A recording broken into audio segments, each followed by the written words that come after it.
He's ripping sandwiches out of kids' mouths. Who gave you that sandwich, bro? We've seen his performances. They're not enhanced in Oh, one if way. anything, maybe get more of that in you, buddy.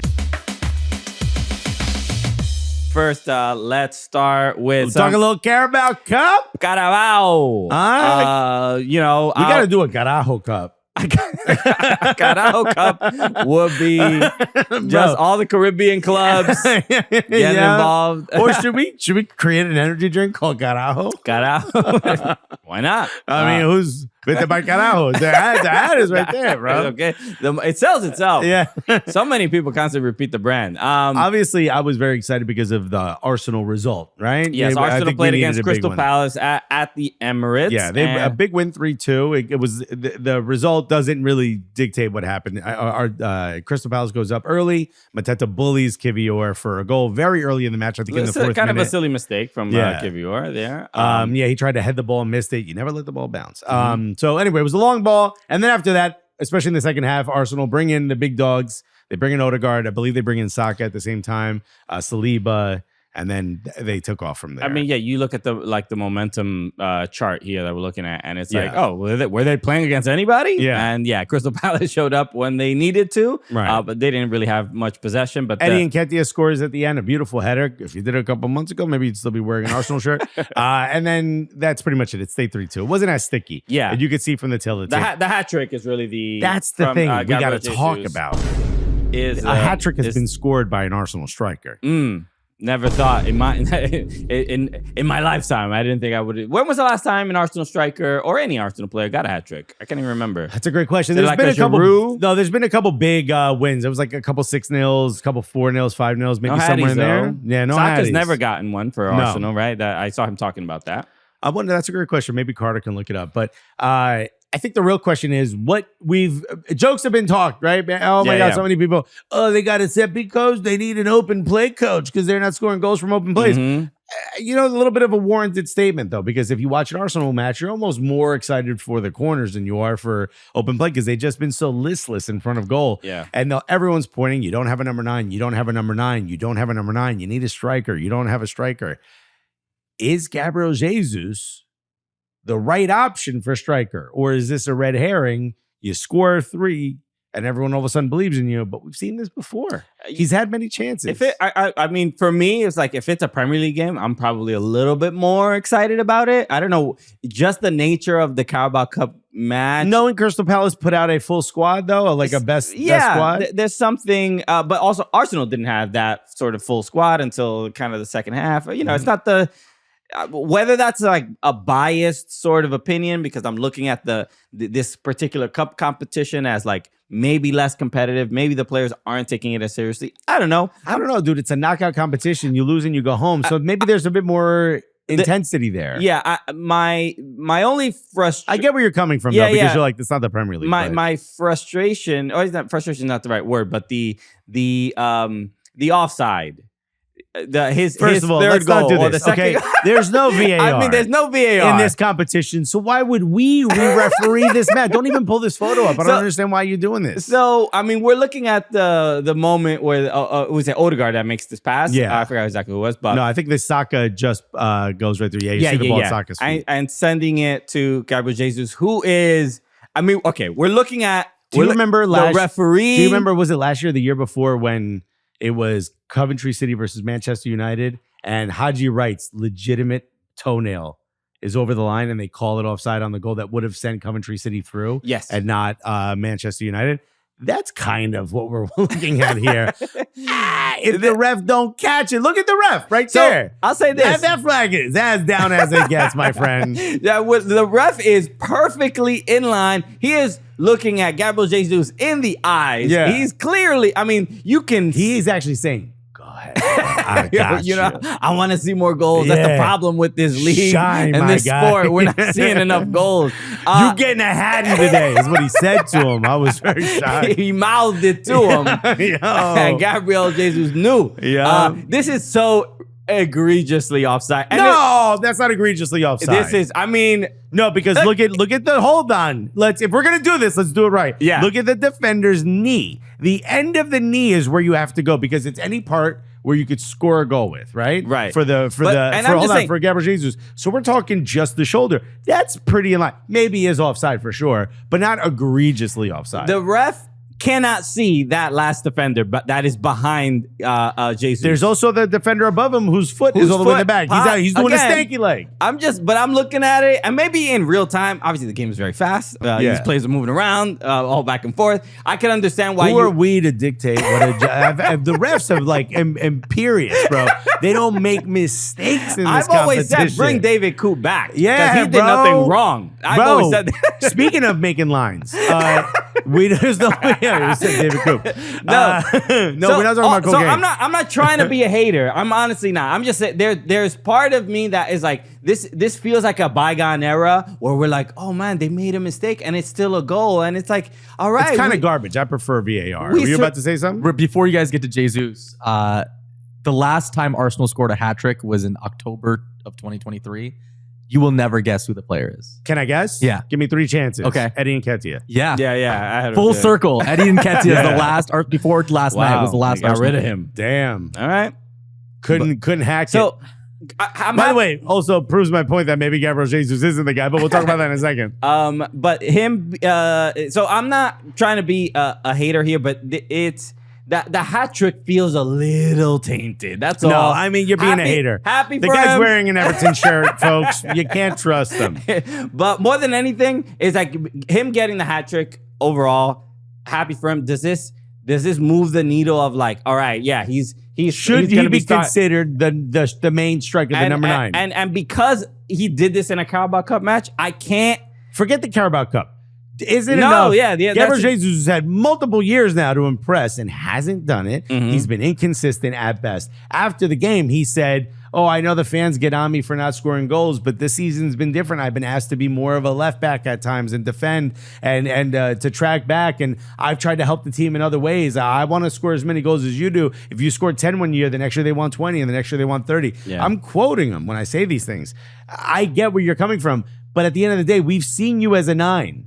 And it's not good enough. You know what I mean? So is Arsenal going to go out and spend money on a 9, which they desperately need in this transfer window? I don't think they're going to. So as much as I think Gabriel Jesus is not the 9 to go forward with, doesn't rid you of the need to go out and buy a 9, I know Arsenal aren't going to go out and buy a 9 unless someone falls on their lap. I honestly think a loan for Marcus Rashford is possible. I think a loan for Marcus Rashford, where they cover a portion of that salary, and get that off the books for Manchester United, which I don't know if you saw. Sir Jim Ratcliffe just took away the bonus, the match day bonus for the stewards. They don't get £100 anymore as for like an attendance fee. Now they only make their salary. I mean, this guy's literally cutting everyone. He's ripping sandwiches out of kids' mouths. Who gave you that sandwich, bro? Not in the budget. Yeah. In fact, we're going to sell the rest of this sandwich. I think in order to get him off the books and get that trouble away from Ruben Amorim's new project, they might be willing to loan him out to Arsenal. I don't think Arsenal is going to buy. I think they'll take a loan. And I don't think Gabriel Jesus is the right choice because we've seen it before. I saw a rumor, don't know how valid it is or how credible. Who cares, bro? Let's talk about it. A swap and money sent to Juve. Jesus and money sent to Juve for Vlahovic. I saw the same. Yeah. Sure, Vlahovic is very hot, very cold. Right? That's a little different. He also just tried to fight all of the Juve fans and then apologized for it like moments later. Very toxica ex-girlfriend activities. But I could see that there being a gap there. But I don't know if you remember when Vlahovic went from Fiorentina to Juve. They used Arsenal as a way to get more money from Juve. And he said no to Arsenal because his dream was to play Juve. I don't know if that's the guy you now want to bring to Arsenal. Okay. Like if I were Everton, I'd say, who cares if you hate us? Get in here. Honestly, if you use that hatred to help the fuel of... You really want to get out of here? This is some jail shit for Everton. You really want to get out of this shirt? Okay. You better go out there and score some goals. Okay. You better keep us up in this league. You better work for that transfer. The only other talking point I think from this game was obviously Crystal Palace with the lead. Obviously, it didn't end up winning, but we all expected. I was watching Morning Footy and hearing how all you guys were excited to see that Mauricio Pochettino was gonna go watch this game. We did a whole segment on to go Matt Turner because they're gonna go see Matt Turner and possibly Chris Richards get some minutes because there aren't many minutes available. Bro, Mauricio Pochettino and the goalkeeping coach for the U.S. men's national team, which he brought with him, went to this game. Now, what does that tell you? Matt Turner gonna get a start between them sticks. And nope. Psych. There was like, look, I need to go see England's backup goalkeeper. See what he's up to. He was like, yo, I want to go sit behind Carl Jenkinson and Philip Seymour Hoffman's ghost. We're looking at a photo. If you're listening, you got to watch the show on YouTube. Pochettino is looking pretty miserable. It's one of those things where like, you know what this reminds me of? Look at the face of him and the goalkeeper coach. They're both like, what the hell's going on here? Have you ever been hooked up with, like, your girl wants to go on a double date with her friend and you've never met that friend's husband or boyfriend? Yeah, that's happening. And you go, and they are horrific human beings. And you have nothing in common with them. And you see your girl getting along with her girlfriend, and now you got to find a way to bond with this guy. This is the look I have on my face when that happened.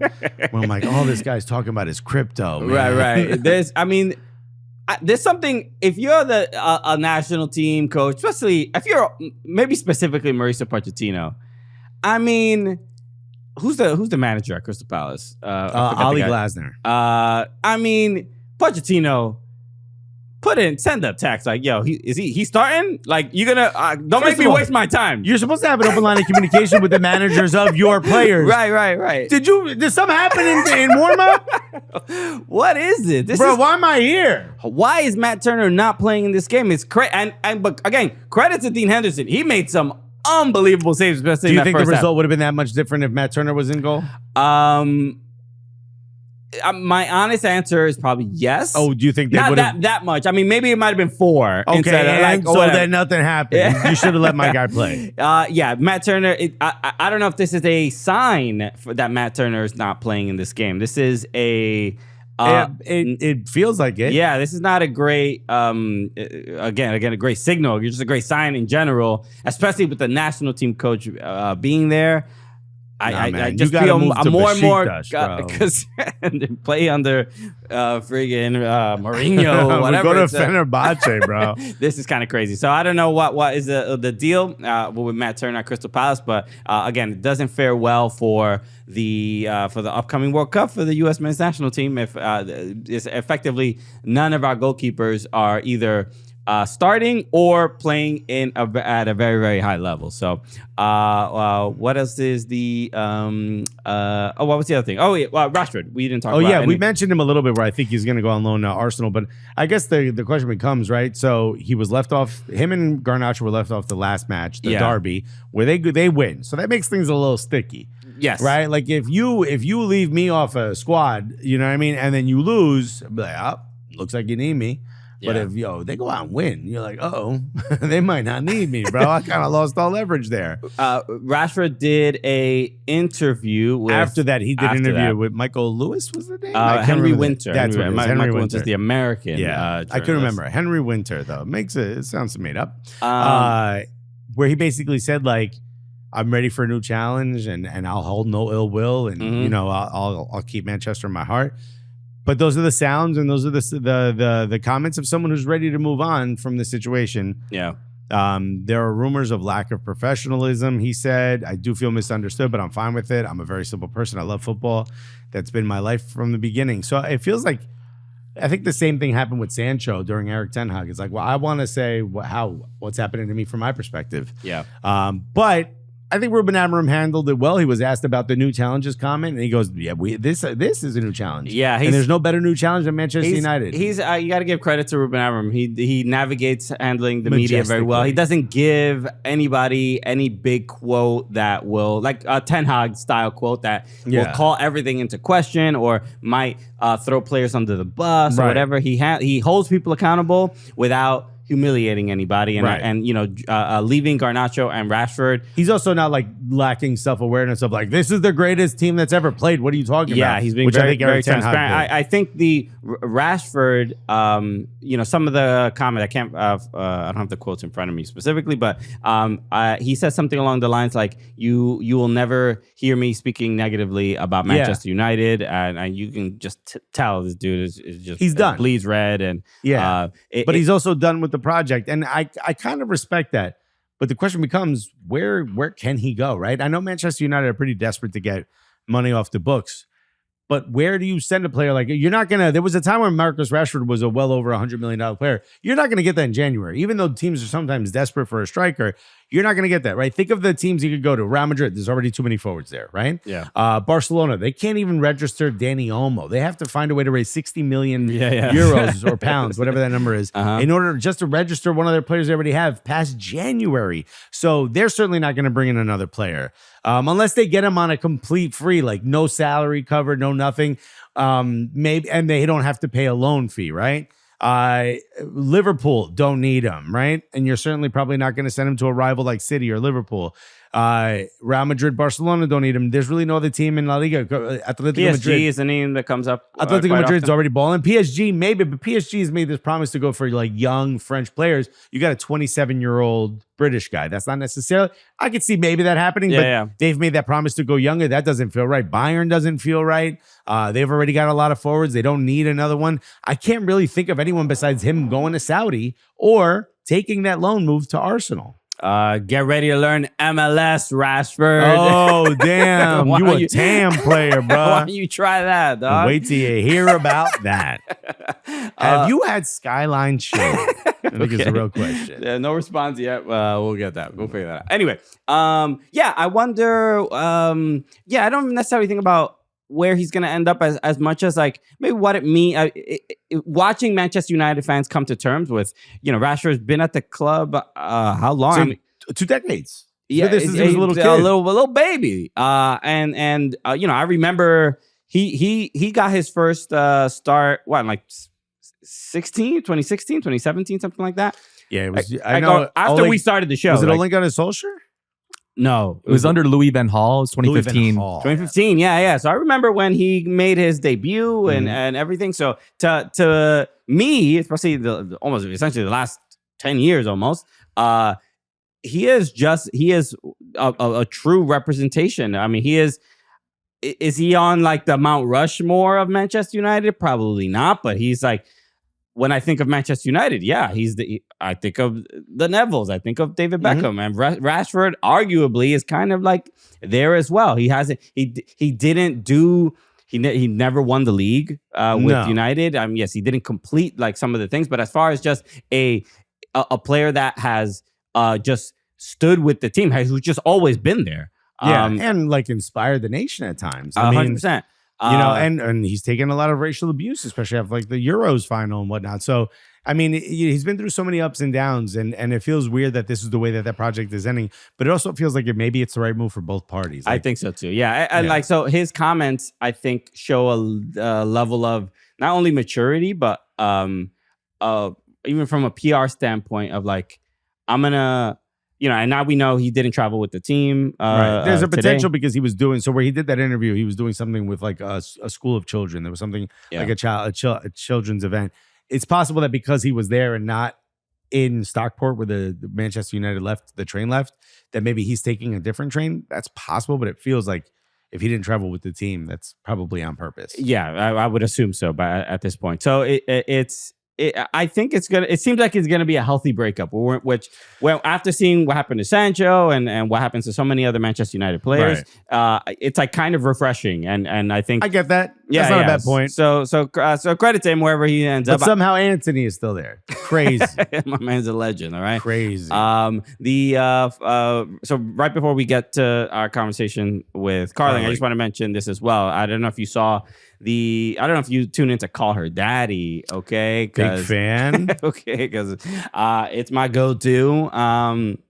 No, I tuned in to watch Trinity Rodman do her interview on Call Her Daddy, Call Her Daddy's I mean, they had it's a monolith. It's a tremendous, very, very popular podcast. Is it like the women's Joe Rogan? I guess. Yeah, it might be. I mean, Kamala Harris was on the show. Yeah, so I guess yes. Or whatever. I've always said we should be the Alexi Lawless for the left. Yeah. I'd say we could be that. Wow. I love how both Alexis and Carter absolutely cringed at that description. So, shouts to Alexis. It's very hard to explain to people. He's nice in person. We don't want to be that. We don't want to be anything near that on the show. That's right. We're nice on air, but we're mean in person. We're real pricks. Especially Carter. Oh. You get no access to us when he's around. But no, Trinity Rodman was on Call Her Daddy. I watched the whole interview. I thought it was fantastic. I thought it was. This is, and with all due respect to the host of Call Her Daddy, who used to play soccer. She was apparently a big deal in college. Yeah. But I was watching it and I was like, yo, Trinity Rodman should be hosting Call Her Daddy, bro. She'd be great. She was so good. She is good. She was so vulnerable and honest. And, she talked about Dennis Rodman and everybody's pulling a lot of quotes. Or her and I could start a podcast called Don't Call Me Daddy. You know? That's right. Yeah. So we can avoid our fathers. Or I'll start one called Who's My Daddy? Or we can all do a podcast together that says, Daddy can't call me because he died. Yeah. That's mine not yet, but we're waiting patiently. So we're all figuring, it's we're still coming up with a name. If I ever pop a bottle of champagne on the show, that's the day my dad died. So all I'm saying is that I bonded with Trinity Rodman even more because we all have such severe daddy issues. The same emotional baggage. But hearing her talk about Dennis Rodman and there was a lot of specifics in general, just about he's just their parents got divorced. He was, not really providing child support. They were in very difficult financial situations, living out of a car, living in a motel. And when you think of the child of an NBA player, it's like, how can they even be in that scenario at all? But that's apparently like they were in those situations from time to time. Yeah. And just hearing about sort of like Dennis Rodman's irresponsibility or recklessness, partying too much, drinking too much, with children. Nothing surprising, but you never think about, I said this on Morning Footy, like, we as fans of the sport, you sometimes revere these athletes for being kind of crazy and partying, and the next day they can find a way to perform and play in a playoff game like in the Last Dance show, but you don't think about what damage that's doing to the people that are waiting for them at home. Totally. Yeah. And we're getting like a real view, right? It was because of Trinity Rodman's celebrity, because she's so good at the sport that she put her time and effort in that allows her the platform to talk about this. And now we're learning about someone that we revered at one point. Yeah. And we did interview her in 2021. That's right. Some people may remember. This was an episode called Christian Still Had a Daddy. This was back, a while back. Back then, you can see how sad my face is. Also, shouts to barbers that closed during COVID for me. But we asked about her dad, and this just to give some, just to preface this. Before we interviewed her, this is before she ever played a game for the Washington Spirit. She had just gotten drafted. Yep. The Spirit, this is like, this is before the NWSL. This is before, no, this is after the NWSL Challenge Cup and stuff like that. Yeah. So this is after the draft and stuff like that. But, so we hadn't seen her play, but we got the opportunity to interview her. And obviously they sort of told us like, hey, she doesn't really like talking about her dad. But it was like, we can't not talk about her dad at all. We understood how to ask about her father. Exactly. Let's just say that. And so this is us talking about her and her dad. Okay. Most people's parents, like, I grew up without a father, but my mom, I wouldn't say she was cool. You know what I mean? Like, your dad has like a different. Was he corny to you at some point? Were you like, like, do you dress different just because you're like, if God forbid I wear something bedazzled, they're gonna say like I'm like my father. You know what I mean? He was a weirdo, yeah.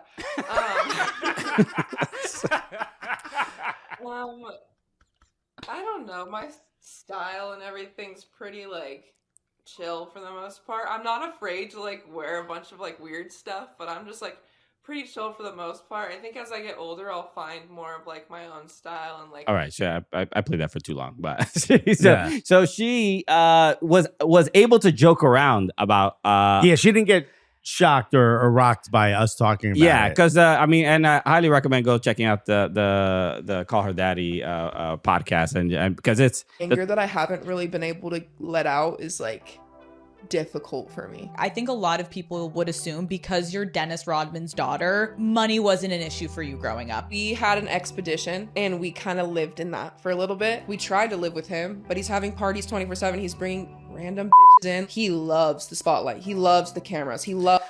So the tone is very different from our show. There's a point. The reason I play that. Okay. So, and that is it. Bro, why didn't we get this answer? No. Shouts to Trinity Rodman for growing into the kind of person who can have this conversation on camera, because that's huge. Because it's not, and she is 22 years old, and the reason I talk about this is because her talking about Dennis Rodman and all the issues that she kind of had, it reminded me of experiences with my father, and just like being, again, partying too much and just not acting their age and being irresponsible. Like, she talks about how her father showed up to one of her playoff games. The final in 2021, and they made a big deal of it because it's Dennis Rodman. The club didn't know, but she was not expecting that, and it kind of rocked her. And it maybe threw her off in her game a little bit, and she kind of hugged him and crying, but not because she was happy to see it, and then they marketed it as like a daddy-daughter thing, moment. But my father was not invited to my wedding and just showed up. Really? Yeah, you didn't know that? Oh, I didn't know that. You didn't remember I told you the story? My friend tried to fight him. I don't remember that. No. One of my friends from Newark, shouts to friends from Newark, walked up to him and goes, "Hey, Alexis turned out pretty well." My father was like, "Yeah, he did." And he goes, "Yeah, no thanks to you." And he had to be separated from. I was like, "I don't fight my dad." Shouts to Newark friends though. Bro. So just a shout out to Trinity Rodman, because it was. But what I mean is, you talk about bringing up like PTSD or whatever. That must have been very difficult for her to like reveal, and she also says like the reason they haven't talked about it is because they've kind of covered for him because they don't want to paint him as a bad guy. Think about that duality of like, you hurt me, but I don't want people to think you hurt me. You know what I mean? Yeah, it's like it's a challenge of like, if you criticize your own father, it's not just criticizing your father. You're also sort of criticizing your family. You're sort of criticizing your mother. You're also people's hero. Yeah, right. Totally. This is someone who's beloved by anyone who's a Chicago Bulls fan loves this guy. Yeah. And more than anything, it just sounds like she is probably tired of like the questions about her dad. Is your dad proud of you? And blah, blah, blah. And it's just like, I don't really know the guy like that or whatever. So I just credit her. She's obviously a young woman, really becoming a global superstar in the world of soccer, and I think this is an important milestone for her. Not just like doing the interview and just being like, "Yo, now everybody knows. Stop asking. Stop. Yeah, leave it alone now." But it's even for herself to be like, "Hey, this is the truth. This is the reality. This is who my father is. This is my perception of him. And now that everybody knows, nobody has to like sort of kowtow and be like." Also, now when he shows up to a Washington Spirit game, the team knows to be like, "Hey, we're going to put you in the box where it has the tinted windows, and you're not going to get to see Trinity." You know what I mean? So credit to her. No, I know it's very much so. I'm actually like, from someone who we don't know her very well, but we interviewed her so long ago. Yeah, I'm really proud that she's gotten to this point where she can have this conversation. Totally.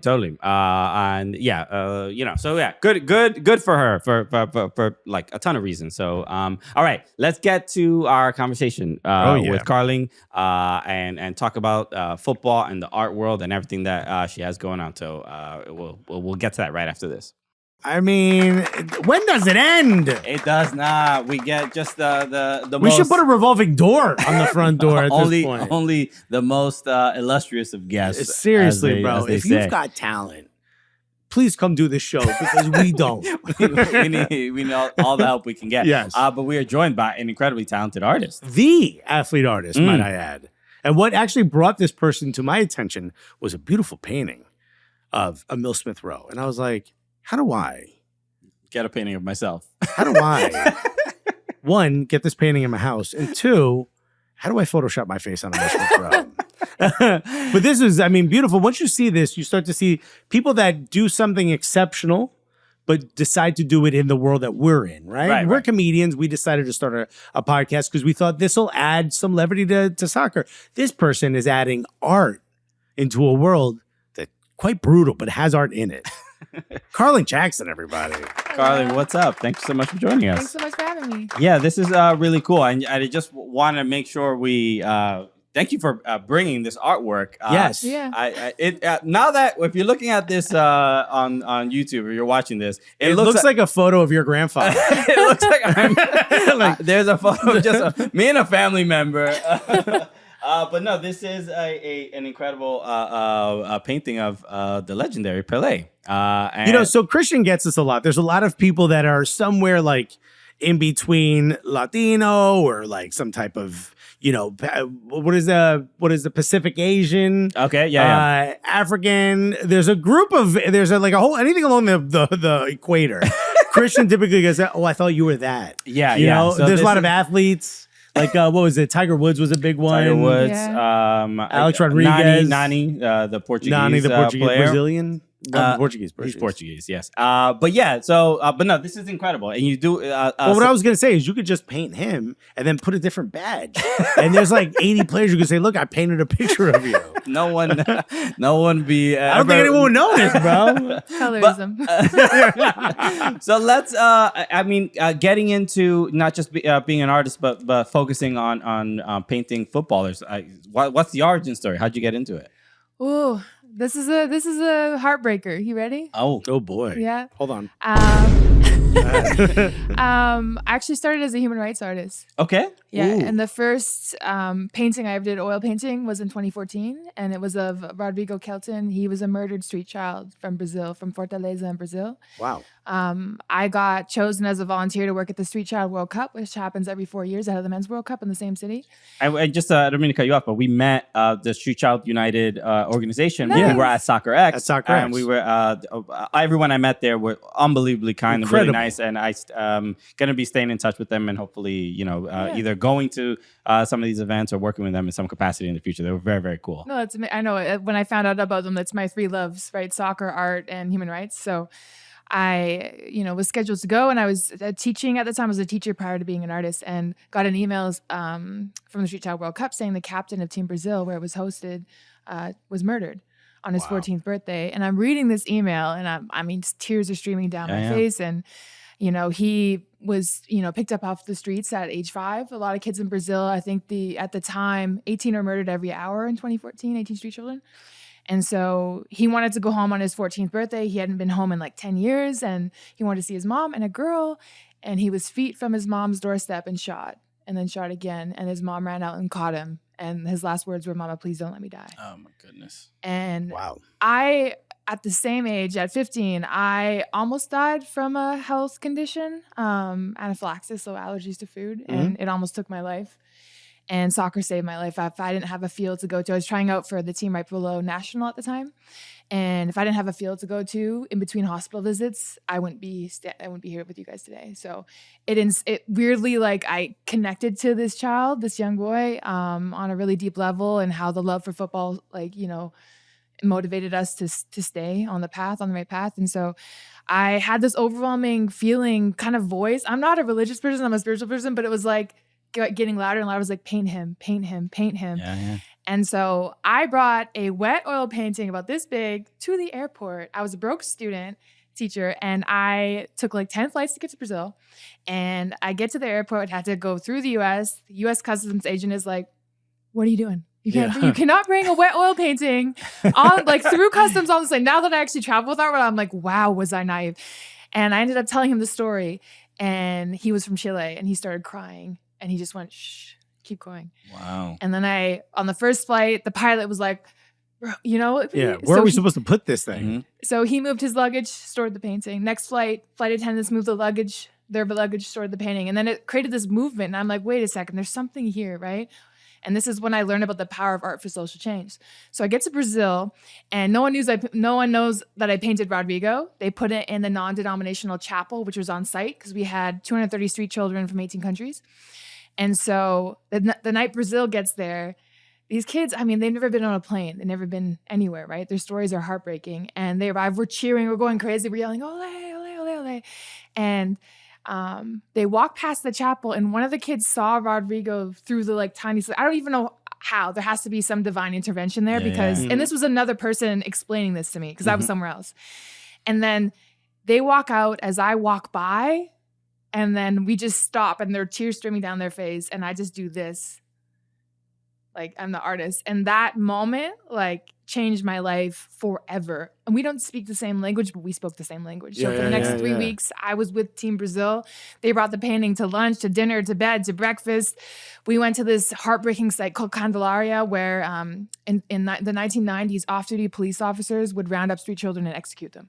Jesus and so, Christ. Yeah, that was how. And so in Candelaria in Rio de Janeiro, there were 9 street children who were sleeping, and they just shot them as they slept. So we visited Candelaria, and I went with Team Brazil, and we brought the painting and had like a moment and celebrated Rodrigo's life. But it was just like, okay, this is my origin story. This is what you're gonna do for the rest of your life. Sure. No, I can see how that would be incredibly impactful. Much more of a calling. Yeah. And No, I want to make people laugh. You know, but it's crazy. And it's interesting. Even I'm not being artists ourselves in our own capacity, but the community around the game is something that, before we started, we really didn't even exactly know how interested or impactful we could even be with just providing humor with around this game.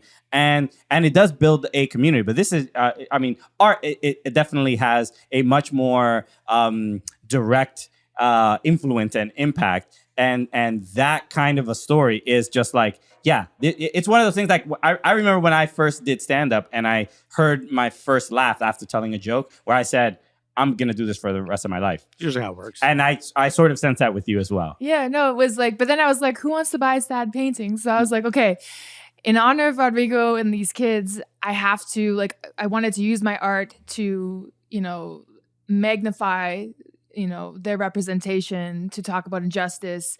And so I promised myself that I would do a few projects a year. So I've worked with War Child, Save the Children, World Vision. So every year I do a few projects with refugees, victims of child labor. And then I was like, how am I going to, pay for this? Right, so I started painting what I know, athletes. Yeah. That's awesome. Yeah. What made you make the decision for athletes? Because I was looking, I'm like, okay, I love painting. I'm pretty good at it. I'm totally self-taught too. And not the self-taught who's like, I watched a bunch of YouTube videos. That's not real self-taught. I hate that. No, I'm real self-taught. That's technically still self-taught, but you... No.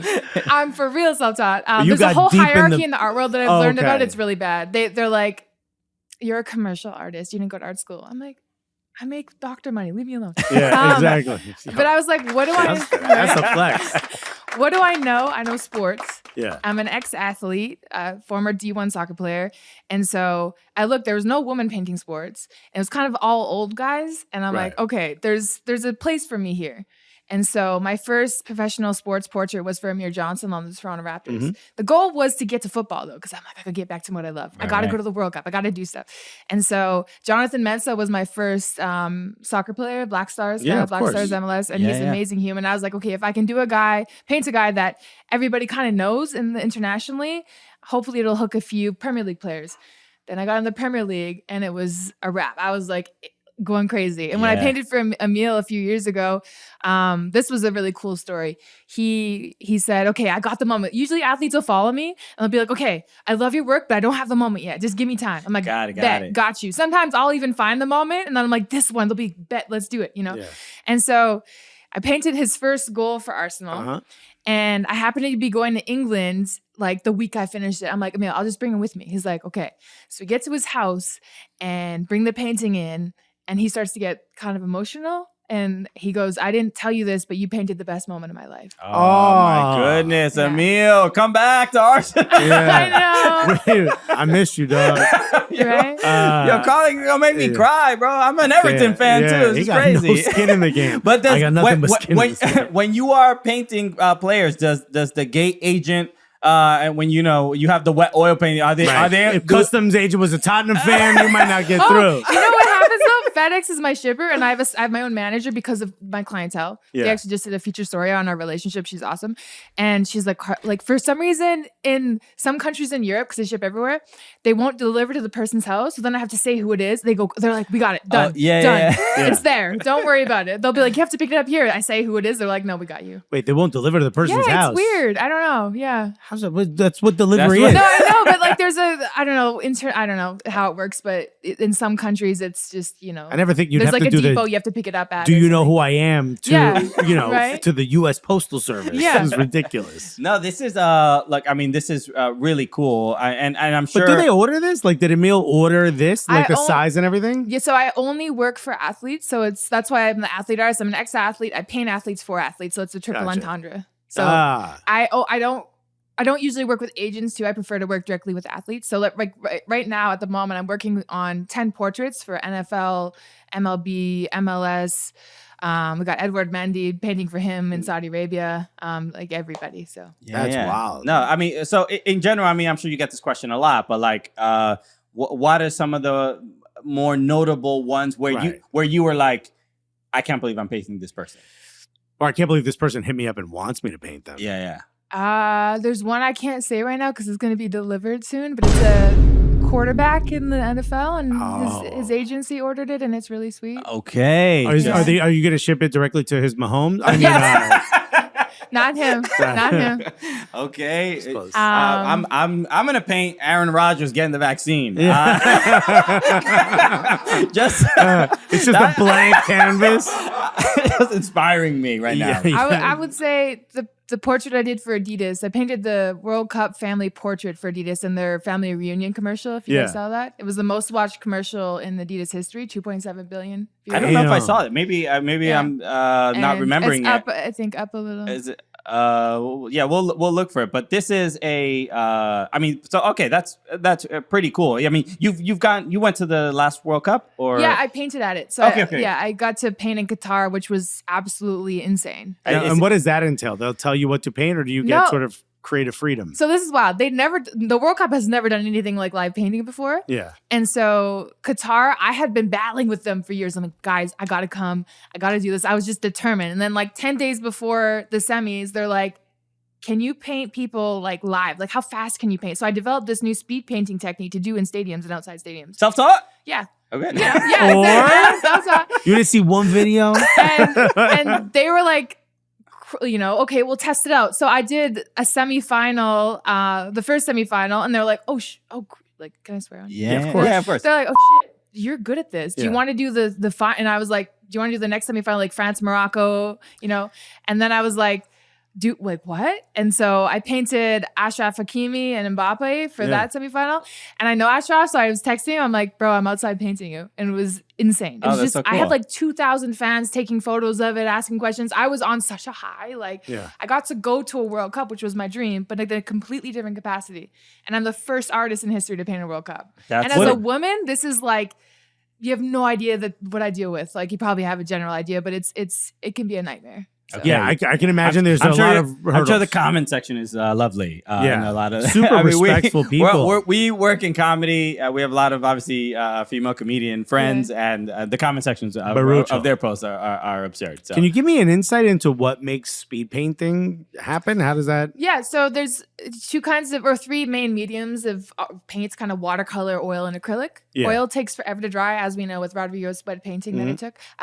Acrylic dries in like 5 minutes, and so I developed a technique where I paint the faces quick with acrylic, let it dry, and then overlay with oil so you get that kind of depth and dimension in like 3 hours, which is insane. Other artists are like, you're crazy. Right. I'm like, I know. Wow, that's dope. Yeah. No, that's incredible. I mean, and was this also a speed painting thing as well that we're looking at right now? And I just tried to paint a player off of each team kind of thing, and they just loved it. The fans ate it up at the World Cup. So. Right. No, this is remarkable. Also, you're really good at painting fades. That's crazy. It's hard to paint a fade. I could see it. Yeah, Carlin, you want to be my barber? Yeah, I think you can do a good job too.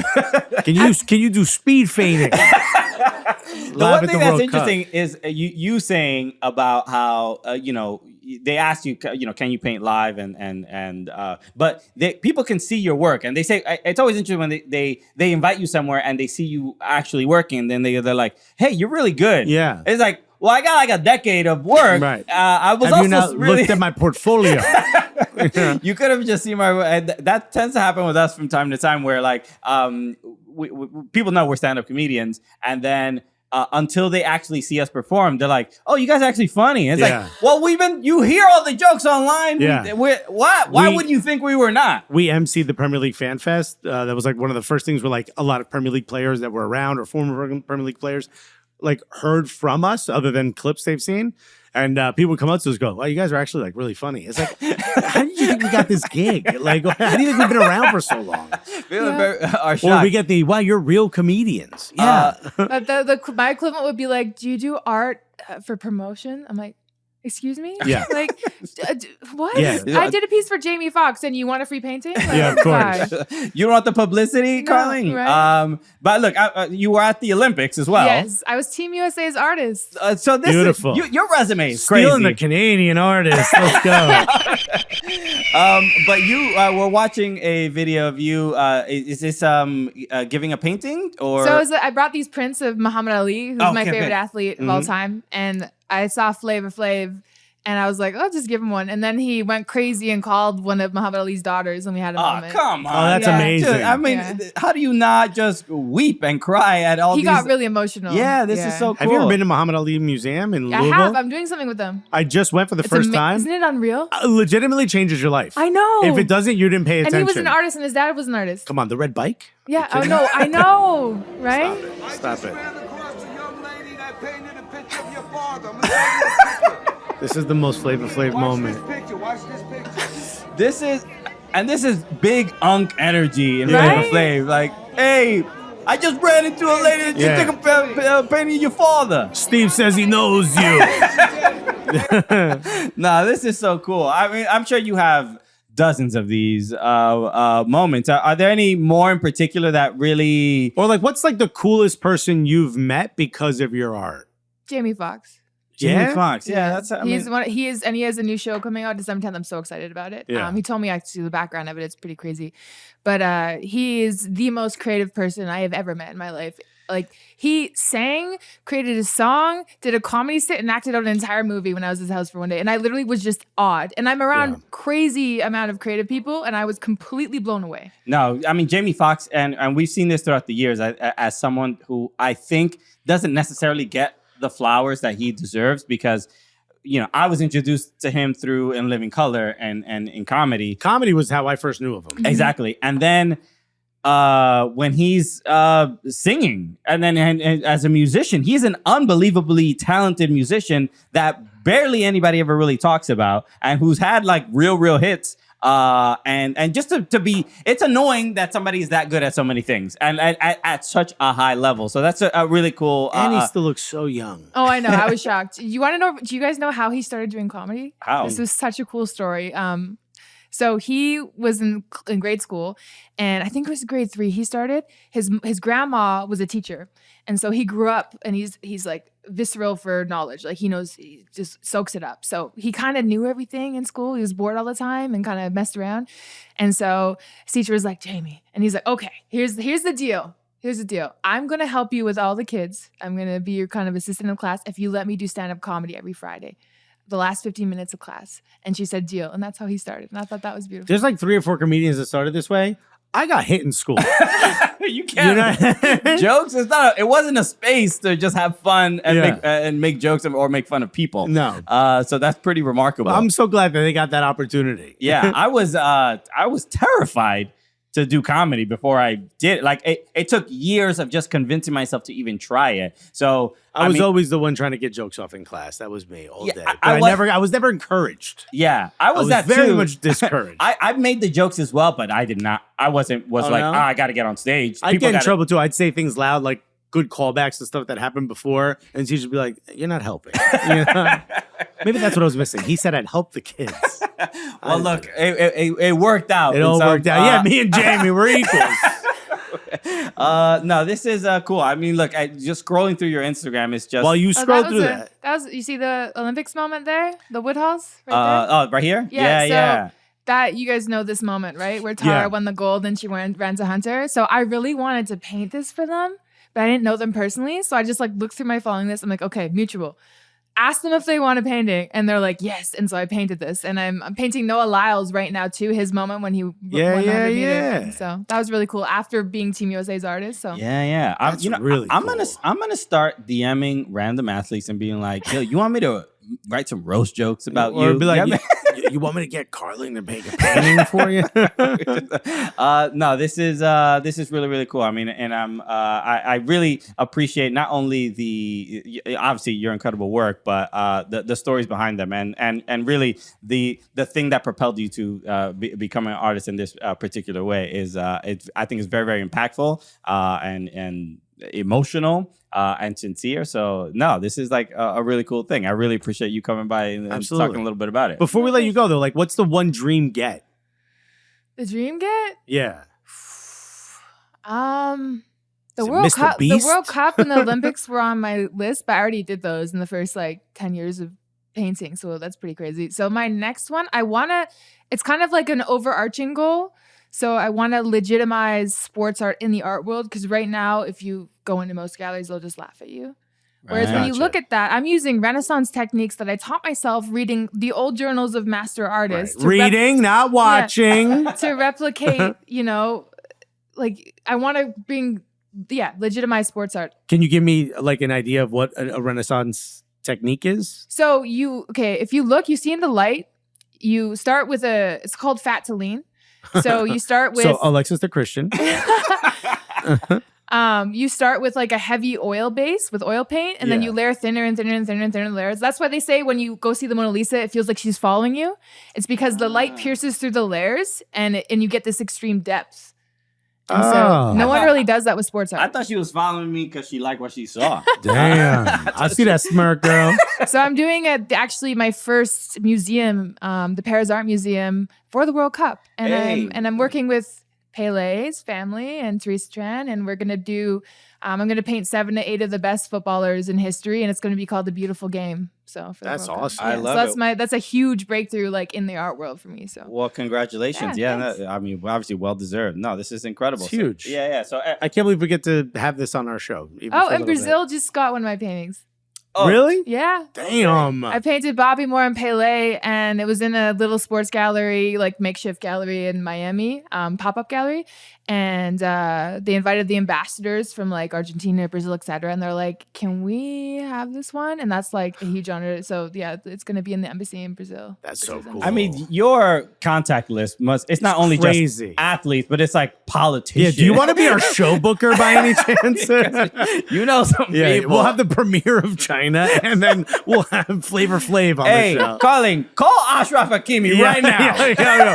Yo, FaceTime. What's that video, Ashraf? Just the way Flavor Flav called one of Muhammad Ali's daughters. I know all of them too. Okay. Yeah, there you go. Okay, cool. Well, all right. Damn. We'll be reaching out soon. Carling, where can obviously people follow you on Instagram? Yeah, Instagram's my main platform. Carling Jackson at Carling Jackson Art. Go show some We love are already and support. following her. I don't know why our website does this. This is always this is like a weird glitch on the browser on Instagram. We follow you already, and it says that we don't. We have this embarrassing moment every time with every guest that we have.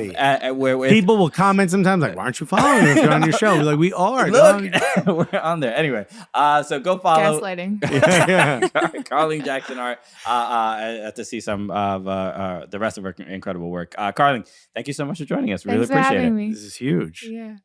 Oh, what a great interview, huh? Shout out to Carling.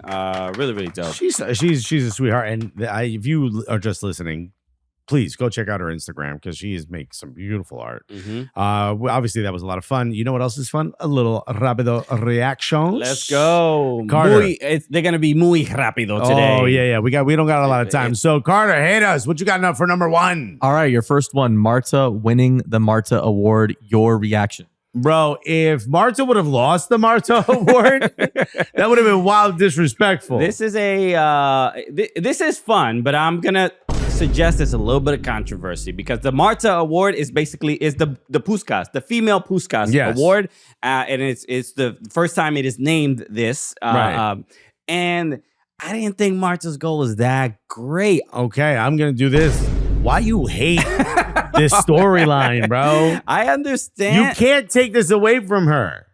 It's called the Marta Award. I don't care if she scored it off the back of her head while laying on the ground. But even if she didn't win it, you still can't take it away from her because the award is named after she her. She deserved to win it. There were, if you look, I don't care. I honestly don't care. Go on TikTok. Go look. I don't care if one of the drones flying over New Jersey helped her score that goal. Look, I mean, it wasn't a bad goal. I don't care. But it was. I don't care. It was a fine goal. I mean, one little step over against Jamaica. I don't care. And a great it's called the Marta Award. Left-footed shot. Marta can't sit there while someone else wins the Marta Award. The first year it's called the Marta Award. Paulina Crumbeagle, I think should have won. Bro, go get an everything bagel. You didn't win. Look at this goal. It's not called the crumb bagel, bro. It's called the Marta. You got more time. She's about to go. She's she's a pillar of the women's game. For you, you get that. Stop showing other stuff. You're rude. Mr. Stop the Steal over here. Paulina got robbed, is all I'm saying. All right, what's up next? All right, next year, speaking of awards, Vinicius wins FIFA's best player. Your thoughts? Well, you think Marta should have won this one? Marta should have won the FIFA best. No, this is an interesting. So when the fan vote was a big portion of the reason why. So, and look, maybe this is like a bigger conversation about the Ballon d'Or and FIFA we got best. 78 seconds left. Go ahead. I'm just saying, it's just like how many awards they have. They already win so many things. Do you know who's the Ballon d'Or? Who gives the Ballon d'Or out? France. It's like a French like a journalist, a high society. Yeah, thing. We don't care about y'all, dog. So FIFA should be the one giving out these awards. So I'm cool with the best. The people who vote for the FIFA Best Awards are players, national team captains, coaches, right? Players, coaches, and fans. And I think there was a little bit of overcorrection from the fans because they feel he deserved it. The players voted for Vini Rodri. Players voted for Vini for best player and fans. That's how he won this award. So coaches the coaches voted for Rodri. Who, Pep, who's busy putting Calmine lotion on his face? I don't care, dog. Vinny, congratulations. He deserved some award for the last year. Yeah, without a doubt. So I just think that and Aitana Bonmati won everything. I'm saying Vinny is for the culture. Is saying, yo, Vinny's the best player. Streets is saying Vinny. Exactly. But the boardroom wants Rodri, bro. Wants Rodri. And that's where the kind of disconnect is. And that's why I think a lot of people were upset. And it led to all the other controversy around Vinny. So, yeah. All right. What's next?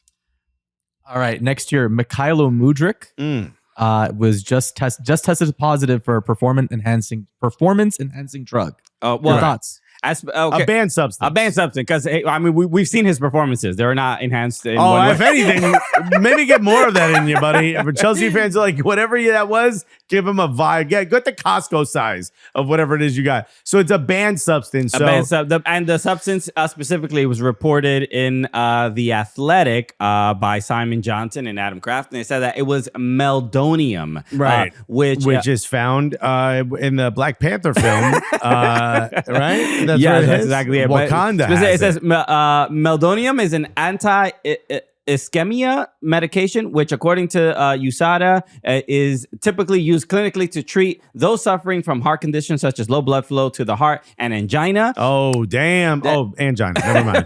I thought it said something. I was like, bro, why is this so cold, girl? You ain't got no blood flowing down there? For athletes, it can assist with endurance and capacity to recover from exercise. And that's the thing. Mudryk is not even getting enough minutes. So what is he recovering from exactly? His angina needs that blood flow, dog. Okay, you look a little pale down there. Damn, son, what's happening? That's gotta hurt if you get kicked there. No, I think the main thing here is, I think England and Europe maybe takes some of these substances a little too serious. And I think I've always been a fan of, if you're using it to recover, not make yourself bigger, stronger, faster. Sure. If you're using it simply to recover from a really hellish schedule, I can't really hold it against you. He might be banned for quite a long time. 4 years, you saw what happened to Pogba. And then, so that might get dropped down with an appeal, but... Bro, put a lawsuit on your brothers, just like Paul Pogba did. You'll be all right. Okay. This just came out a couple days ago. Dani Olmo may be forced to be sold by Barcelona because of their financial issues. Your thoughts? Yo, they can't register my guy, bro. You know what this reminds me of? Like, you ever see those like game shows where they're like, you get a car and you get a car, and then you're like, oh yeah, you owe the government $12,000 for this car. It was like, if you ain't got it, you're like, I didn't get a car. I didn't get nothing. I got to sell this thing. I think they should sell or loan out Danny Olmo. I mean, they shouldn't, in my opinion. But if you can't register him, what do you want to do? Have him sit on the bench? It's embarrassing that this is, again, we're sort of dealing with Didn't it feel like we got over it because they had such a strong start to the season? Right, but it's just, I mean, this kind of situation is such a kind of systemic problem to just, that highlights how kind of poorly the finances are managed at Barcelona, and they're rebuilding the stadium, the Camp Nou. They're doing all this other stuff, but I think it's just even more embarrassing that they have these issues. And imagine you're signing and then you're playing for the club 6 months, and then they're forced to sell you or whatever. I've also heard that Julian Araujo and Frankie De Jong, they're basically forcing them. Be like, yo, you need to renegotiate your contract, or you need to extend so we can figure out what you're going to be paid, so that we can sort out everything kind of with our players. But then Barcelona has all these issues, and Real Madrid is just, they're bringing in Mbappe. Up. They're like, hey, bro, they caked up. It's like your boy who bought Dogecoin right now. You know what I'm talking about? He's pulling up in a new whip. And you're like, what the hell? Yeah, why didn't you get in on Ethereum when I said? How come inflation ain't hitting you? Joao Laporte is like, bro, eggs are expensive, but you in a new whip? Dude, all right, what's next? All right, last one here. Choupo-Moting is reportedly joining Red Bulls. Your thoughts? This is do you think this is a big deal? It's a big deal in that this seems like a horrible mistake for Red Bulls. Why would he's a DP? I don't think you've considered something. Is Choupo-Moting, Eric Maxim Choupo-Moting, leaving a family without telling them? Because that's why you go to Red Bulls, right? You basically go to escape your family. Yeah. But a DP contract for a player who is how old? 34, 33? 35. 35 years old. And look, we saw what he did for Bayern. And wherever he's been, he's definitely he's shown up. But I can't imagine Rebel fans being excited about a 35-year-old DP. This is crazy. This ain't the guy you want. Also, that's a young team running around you, and then you got this old man being like, "Could you guys slow down a little bit?" No, I mean,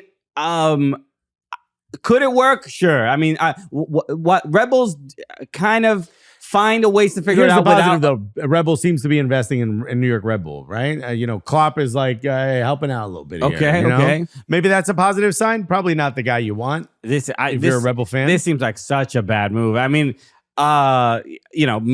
maybe it'll work out, but I don't know exactly why he's being paid. A DP contract seems crazy for a 35-year-old. Yeah, that doesn't seem right. Is this whatever? Okay, we ran out of time.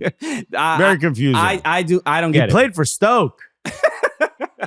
I mean, you got to get the whole Stoke. You get that kind of pedigree. Get Breck Shea next. What else we got? Is that it? Hey, that's it. That was your Rápido Reaction. Rápido Reaction. So shout out to producer Carter for bringing those to us. All right, let's wrap up the show here. This is our last episode before Christmas. We won't be doing an episode on Monday. We'll be back on December 27th with some reactions to the holiday fixture matches, Boxing Day, and all that stuff. So make sure you tune into that. If maybe you didn't get the gifts that you really wanted, and now maybe you want to sulk and be sad. And you need to be cheered up a little bit. That's what the Cooligans are here for. That's why we right here. So, so thank you everybody for tuning in. We'll hopefully have a good holiday. If you celebrate Christmas, enjoy it as or just maybe you get some time off and you don't celebrate nothing. Hey, take that time off for yourself. Atheist, this is the time for yourself. Yeah, what you do by yourself again? I like that. Okay, I like that. All right, to all my non-believers out there, you light up a small bush in your apartment just for the vibes. Can we start an atheist mega church? Why don't they have those? No, I like how you went straight to mega church. My guy's trying to avoid taxes. The Lord that I don't believe in wants me to have this private jet. Okay.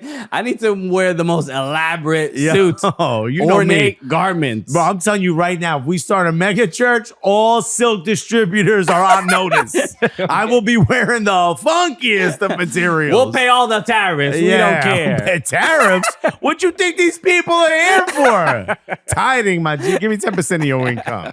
And we don't pay taxes, bro. Shouts to no taxes if you will run a mega church. Bro. I mean, they do abuse it. Let's not be great. that's literally everything we just mentioned. You think the silk is what's the silk coming from? Money we Okay. should have been given to the government. You need to launder money. We got a religion for you. Yo, yeah, dog. So Only storefronts. So thank you again. Yeah, have a great holiday. Thank you everybody for hanging out with us. It's gonna be one more episode in the new year. So until the new year, so we'll say our thank yous and what we're grateful for on our next episode. Oh, and maybe we'll do some New Year's resolutions. Oh, maybe. I mean, Alexis has never stuck to one in his life. That's not true. Mine was to gain weight. Look what happened. My man is talking about. I'm committed. not bro. committed. Wow, whoa, 3 years in a row. Damn, Yo, bro. 18 years in a row. Good for Actually. you. So make sure you follow us everywhere, especially on Blue Sky. Blue Sky's blowing up. We're having a good time there. At soccercooligans.com on Blue Sky, and follow us everywhere else at Soccer Cooligans. We will be back, yes, like I said, on Friday, December 27th. But have a good weekend. Have a good Christmas. Have a good holiday. And we'll see you then. Take care, everybody. Peace. Love you guys.